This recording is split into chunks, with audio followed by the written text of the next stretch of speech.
Galera, e hoje tem Corinthians pelo Brasileirão, Corinthians e Atlético Paranaense. Bora ver tudo sobre esse jogo, tem informação também sobre contratações. Enfim, comenta já aqui nos comentários qual o seu palpite para o jogo de hoje à noite. Minha opinião, 2-1 para o Corinthians em cima do Atlético Paranaense. Agora sem mais enrolações, bora ver aqui as últimas novidades do nosso Corinthians. Semana e dia muito agitado, hein? Vocês precisam ver aí, galera, informações aí que saiu hoje, nessa quinta-feira. Sem mais enrolações, bora pro vídeo. A gente já começa falando dele, do Coringão. O todo-poderoso Timão vai jogar contra o Furacão, então tem futebol hoje. Jogo bom pra gente assistir na tela do Premier, 7h30 da noite. Já vamos colocar aqui na tela ele, Mate, que tá lá na Arena da Baixada, né? Tá em Curitiba. Mate, essas arquibancadas elas estão vazias, né? Mas de noite nós teremos idosos, mulheres e crianças. É isso? Boa tarde, meu irmão.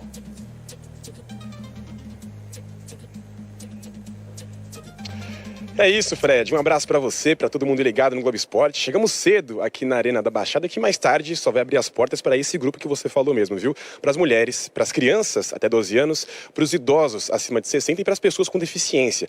Isso faz parte de uma punição do STJD ao Atlético Paranaense por conta de uma briga que teve no jogo contra o Coritiba no ano passado. Sendo assim, essa punição também vale para o time visitante, ou seja, os 4.000 corintianos que estiverem aqui presentes mais tarde só serão compostos por esse grupo. Inclusive, Fred, tem até caravana com a velha guarda corintiana vindo a Curitiba, pegando 5 horinhas de estrada para assistir esse jogo hoje, que tem preferência a esses torcedores. Ontem no hotel já deu para o time sentir um pouco desse carinho da torcida, com sinalizador, com festa, com autógrafo, com foto, com tudo que tem direito para os curitibanos que viram o time chegando aqui por volta das 5h30 ontem, Fred.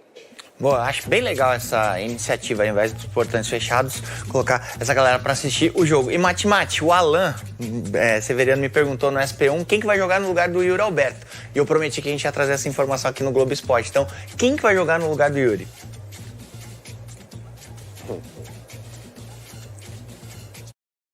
Jogar no lugar do Yuri Alberto. E eu prometi que a gente ia trazer essa informação aqui no Globo Esporte. Então, quem que vai jogar no lugar do Yuri?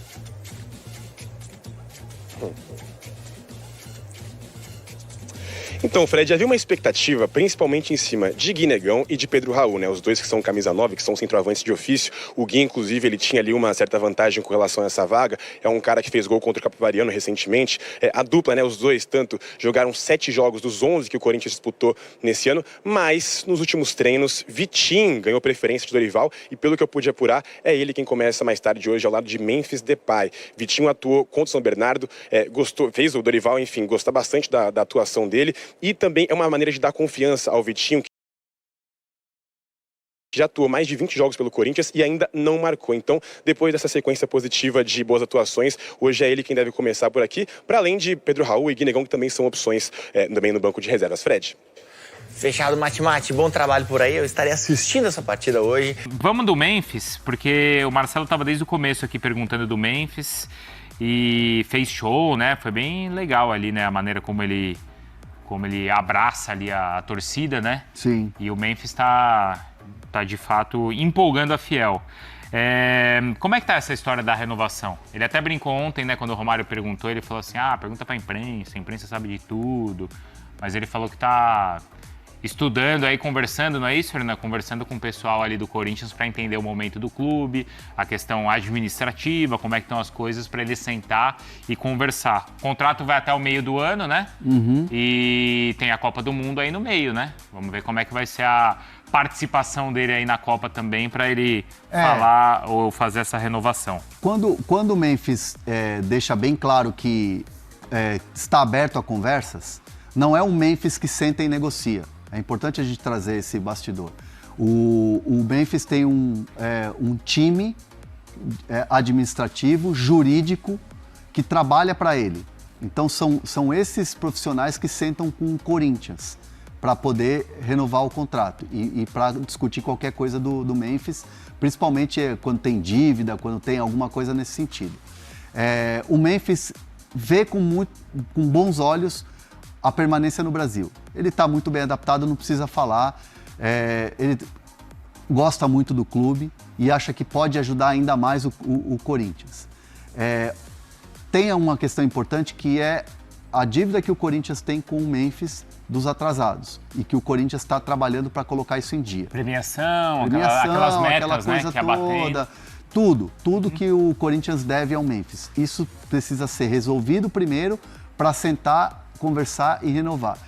E é importante que, assim, por mais que o Memphis tenha assinado o contrato, um contrato muito bom, e assim, não é culpa do Memphis.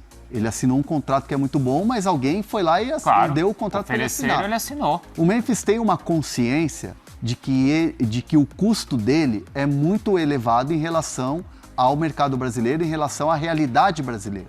Então ele tem essa consciência. Então ele sabe que vai ser um tema a ser tratado, a questão financeira do próximo contrato. E ele está aberto a conversar.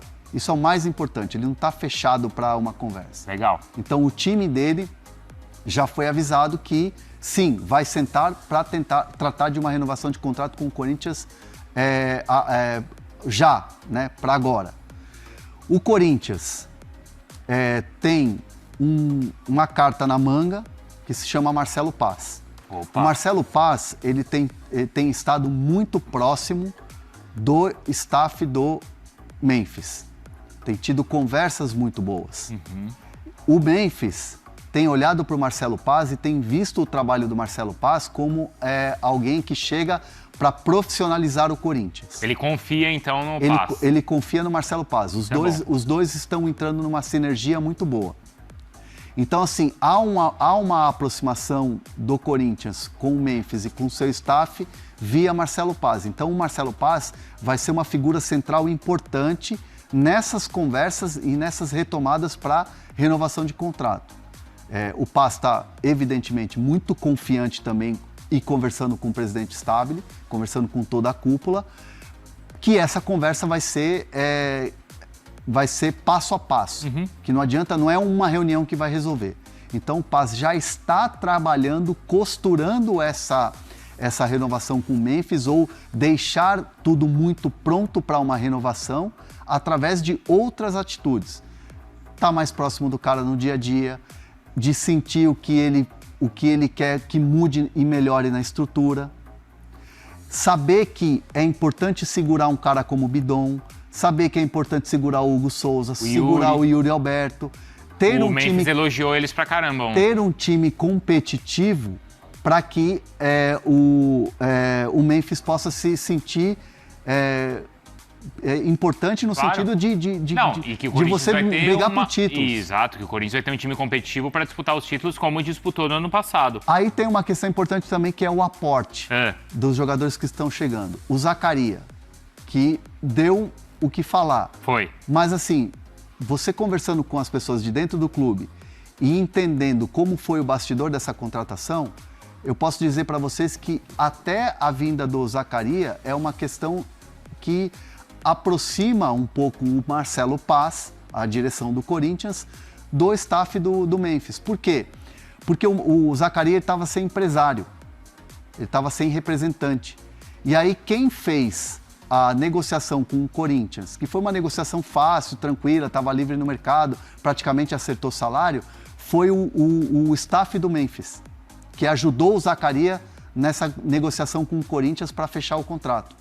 Então, assim, foi um cara que, entre aspas, veio pela mão dos representantes do Memphis. Porque o Zaccaria estava sem empresário e ele pediu essa força, pediu essa ajuda. E aí os caras, Paz, estamos aqui representando o Departamento Zaccaria. de futebol avaliou tal, e o Marcelo Paz fez acontecer o negócio. Fez o negócio acontecer. Então, assim, é um approach a mais ali, é uma aproximação também do Marcelo Paz com os caras do Memphis. Então, isso aqui, cara, você já vai criando uma relação.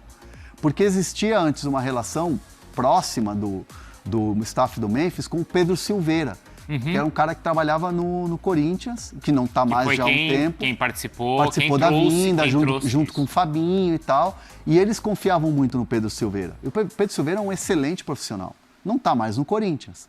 Então, hoje, há uma aproximação e uma confiança cada vez maior do staff do Memphis, as pessoas que representam o Memphis, com o Marcelo Paz. Então o Marcelo Paz vira essa figura central nessa negociação e nessa renovação de contrato. E é importante a gente falar também que a vinda do Zaccaria, ela passa pelo departamento de futebol, ela passa pela comissão técnica. Mas não foi o Dorival que trouxe. Não foi o Dorival que pediu a contratação do jogador, mas avaliou e deu o ok para a contratação. E falou, estando aqui vai ser tratado bem. Porque assim, o que eu ouço muito no departamento de futebol do Corinthians é, se o Dorival não quisesse o jogador, ia ter um conflito aqui. E o que ninguém quer lá dentro é um conflito com a comissão técnica, mais um conflito. Então o jogador chega, se ele tiver desempenho, ele vai jogar, se ele não tiver desempenho, ele não vai jogar. Ele vai buscar o lugar dele no time, ele não chega com cadeira cativa, mas é um cara que traz pro clube essa cultura europeia que o Memphis quer cada vez mais presente do Corinthians. Outras culturas do futebol de fora para dentro do Corinthians. E aí eu tô falando que o Memphis gostou muito da vinda do Gabriel Paulista, que é um cara que tem uma cultura europeia, o André Ramalho, que trabalhou muito tempo fora. Então, assim, ele vê potencial muito grande no Breno Bidon, nos moleques e tal, no André. Então é um Corinthians que tá ficando forte. E é um Corinthians que, querendo ou não, fica com a cara do cara que é o principal jogador hoje, que é o Memphis. Claro. Então o Corinthians está trabalhando todo esse bastidor, costurando tudo isso para essa renovação acontecer também. Ó, rapidinho, deixa aí a última chance para deixar os likes. Achei a foto com a Maísa. Achou? Achei, mas só vou mostrar se tiver 2.000, hein? Viu, Tchê? Se não tiver 2.000, não vou mostrar. Tá? E o Kaká tá indo embora pro Vitória. Isso que eu ia te perguntar do Kaká antes da gente ver se bate os 2.000 para eu mostrar a foto. O Kaká ia pro Atlético Paranaense, não rolou.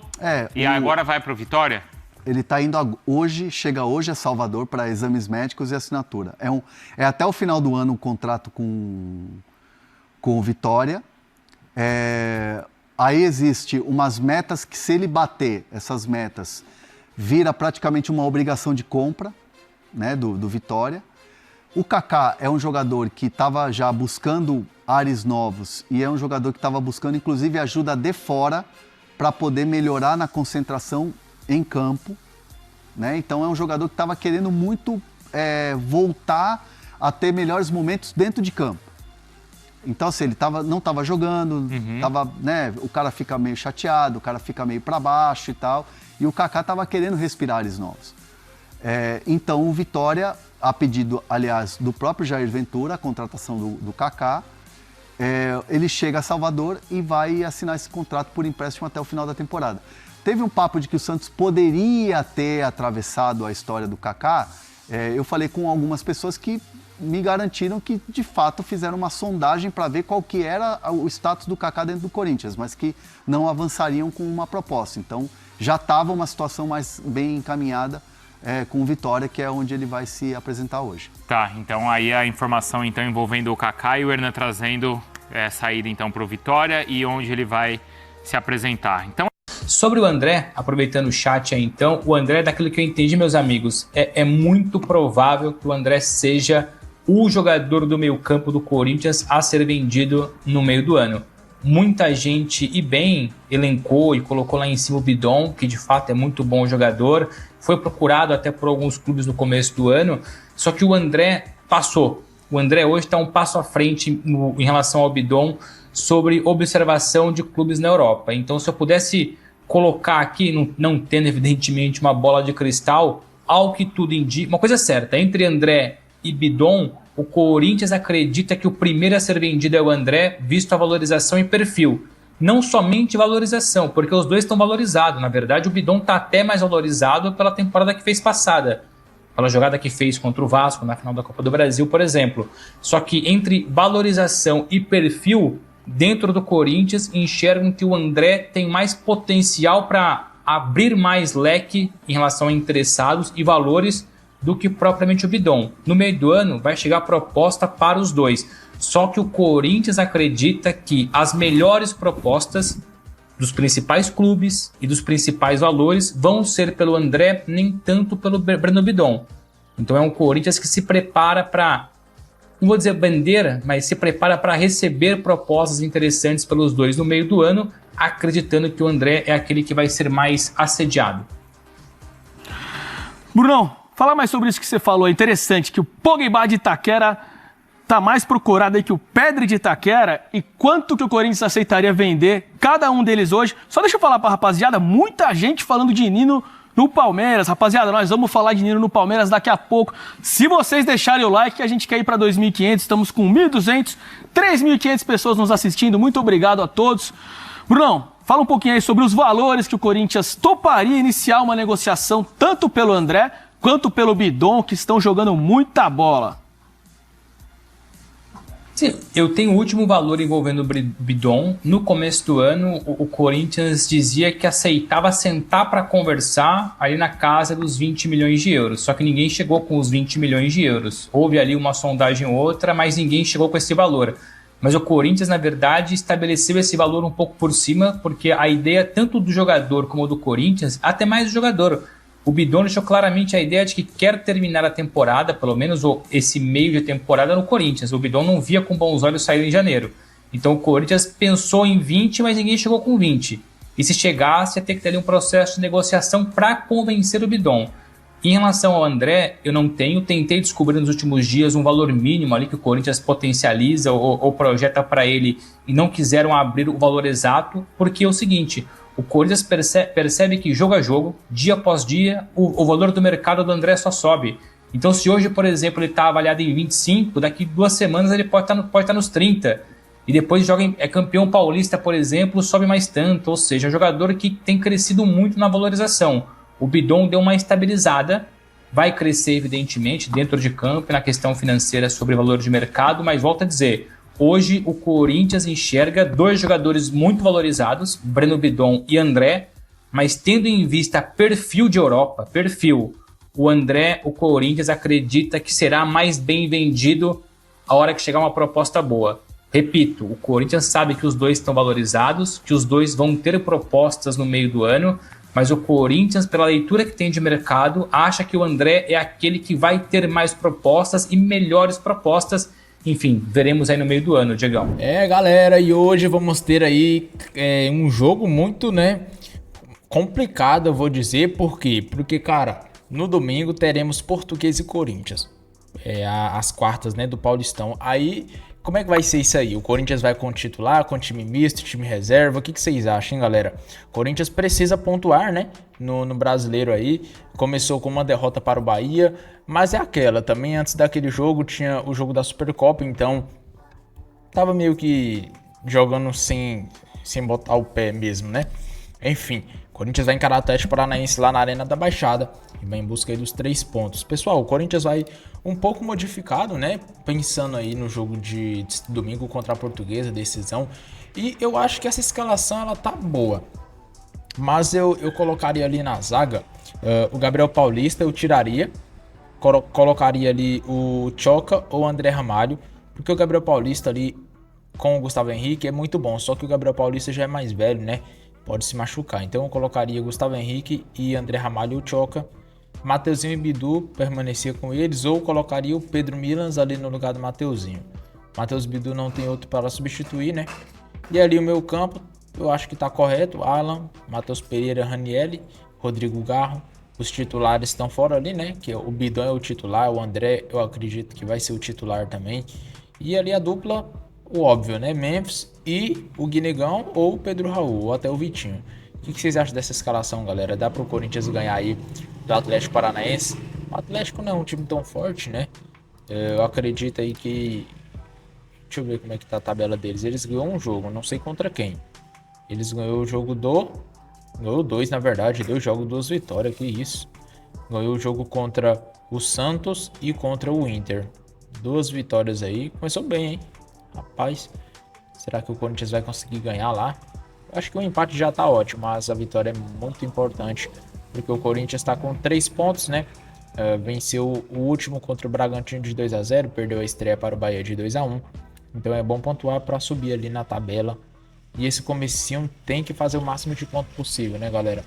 Porque senão vai ser igual os outros anos, ficar lutando ali para pegar 45. Não, tem que já chegar no final do ano já com esses 45 para não se preocupar. Imagina, você tá lá numa decisão de Libertadores e preocupado com o Z4. Não. Tem que focar nos 45 pontos e ficar tranquilo, focar nas Copas. Comenta aí abaixo se você aprova, se você aprova essa escalação e o que você acha do jogo. Se o Corinthians vai ganhar, vai empatar, vai perder. Eu acho que vai ganhar aí de 2-1 esse jogo complicado, mas vai sair com a vitória. Comenta aqui abaixo sua opinião. Se mais relações eu fico por aqui, até o próximo vídeo, galera.